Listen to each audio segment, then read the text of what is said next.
So today I'm going to show you guys my new car. And I have to tell you something, guys, okay? I am financially independent, but I'm not a millionaire. So if you want to come to my house to rob me, it's not worth it. I don't even carry any cash, okay? However, though, when I was poor and I was broke, I had certain goals in life, okay? I had certain dreams. I had certain aspirations to the car I actually wanted to drive. But my favorite car of all time was always the Porsche Cayenne. I think that car is so beautiful, and my favorite model is the 2022. It's like a grayish blue. It's a GT model, and I'm going to show you guys a picture right now, okay, so that way you can actually see what I'm talking about. It's this car right here. To me, with the gold rims, it is so beautiful and so luxurious. Now, there's only 3 problems with me owning a car like this. First of all, believe it or not, yes, I do YouTube videos, I'm on social media. I hate attention.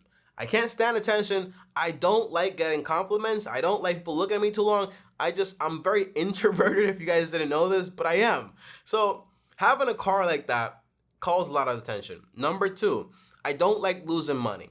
A car like that costs about $169,000.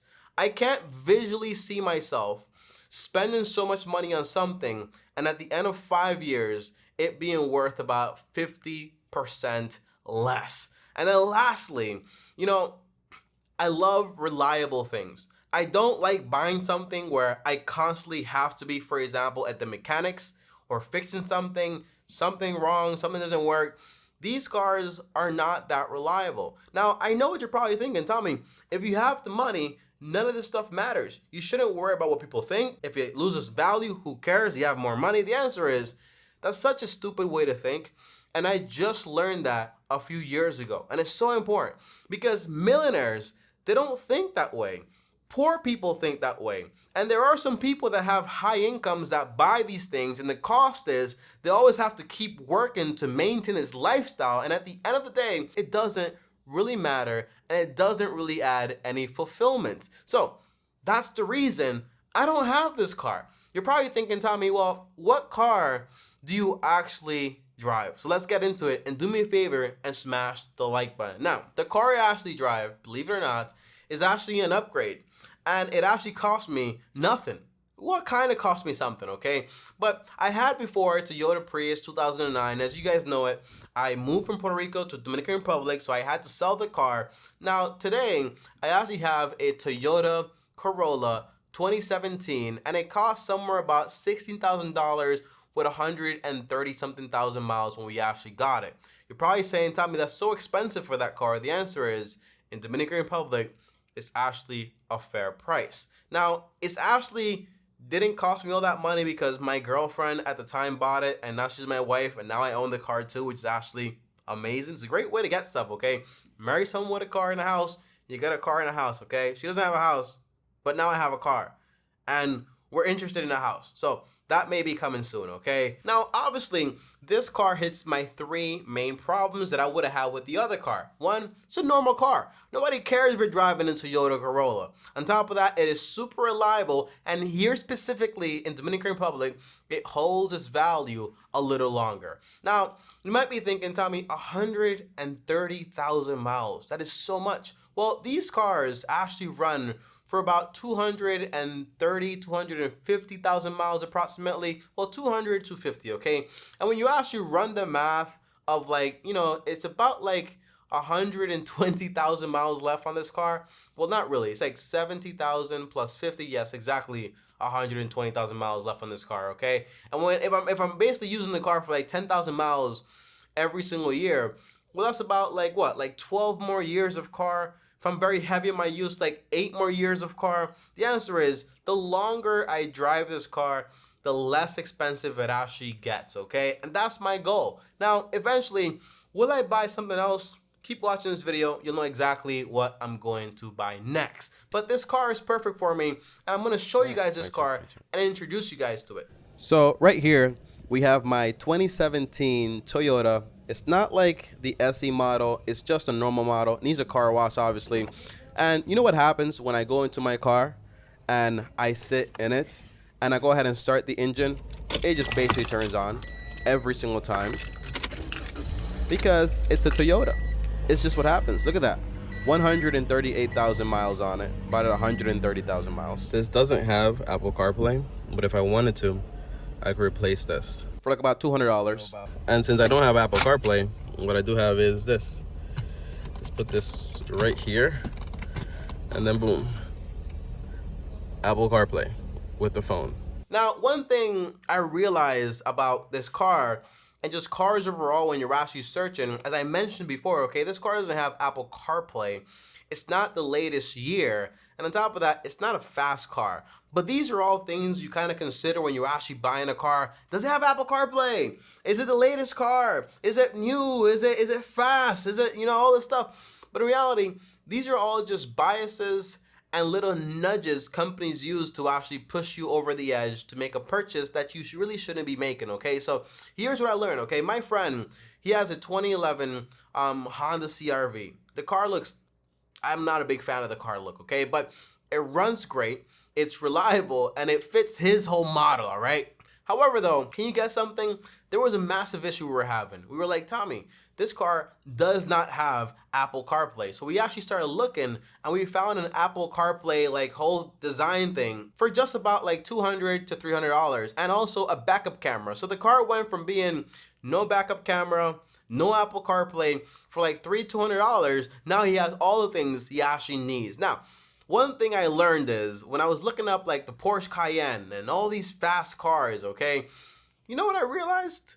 No matter how much horsepower you have, no matter how fast the car actually goes, I still have to follow traffic laws. So there's no way to actually go around that. So in reality, it's like, yeah, I have a car that can go like 0 to 3 or whatever. I don't even care. But in like 3 seconds or like 4 seconds, 0 to 60. And it can basically go at 130, 150, 160 miles per hour. Great stuff. You still have to go like 70 miles per hour, 80 miles per hour at most, okay? It doesn't make sense. A lot of the times, these luxury vehicles and these luxury buys, they're not about utility. They're just about status. And I don't really care about status that costs me so much money. Now, number 3 is, there's something that actually helped me a lot with these decisions making when I was actually considering buying cars that were so expensive. It's looking at other millionaires. So there's somebody, his name is Scotty. I'm pretty sure Scotty is a millionaire. He's been on YouTube for like 12 years, make a bunch of videos. He's a mechanic. The guy's great. I don't know what car Scotty uses, but I personally know for sure it has to be a used car because he's smart. But his wife actually has a Lexus from like the late, like 2010 to 2015 at most. And that's what she drives, okay? And these people, they have money. On top of that, my rich uncle has a 2010 4Runner. It's a Toyota 4Runner. And here I am thinking, you know what? I need a Cayenne Porsche. Why? Why? And who are the people that actually own these cars? Is it the average millionaire? The answer is absolutely not. The average millionaires do not buy these cars. I'll tell you in a second what cars they actually buy. But I want to tell you guys something, okay? I know somebody that actually has a nice car. First, he had a BMW. I think he sold it or traded it. I don't know what it was. And now he has like a big truck. It's my friend from high school. We don't talk anymore. But this guy does not work construction. He has no business owning a truck like that, okay? That's my point, guys. A lot of the times you see people with things and you're like, this guy must have money. The truth is, all you know about that person is that they no longer have that money.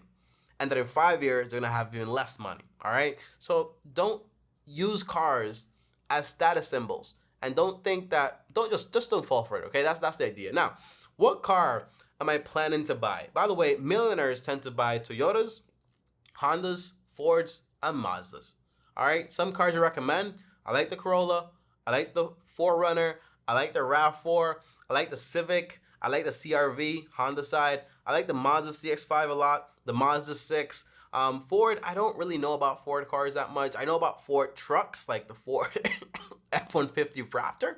It's a beast, but that's another level if you have money for that stuff, if you can pay cash for it. But my next car potentially is going to be a Toyota Tacoma or a Toyota Tundra if I actually need a car like that. Now, why would I want a car like that? The answer is I'm really big on farming.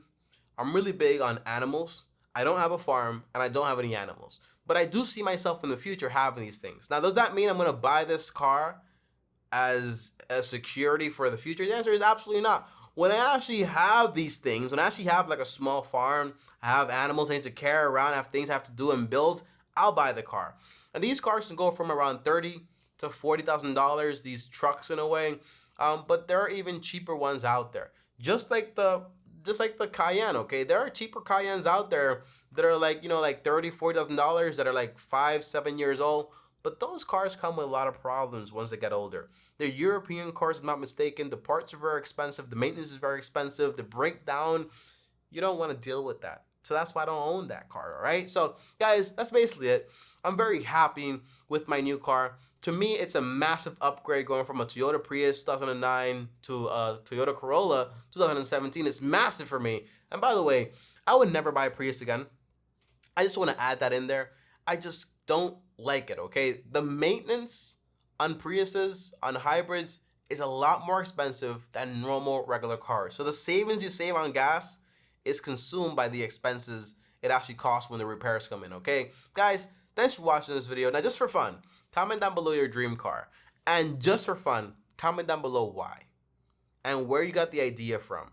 And do you rather that money in your pocket or do you rather the car? Thanks for watching. Like and subscribe.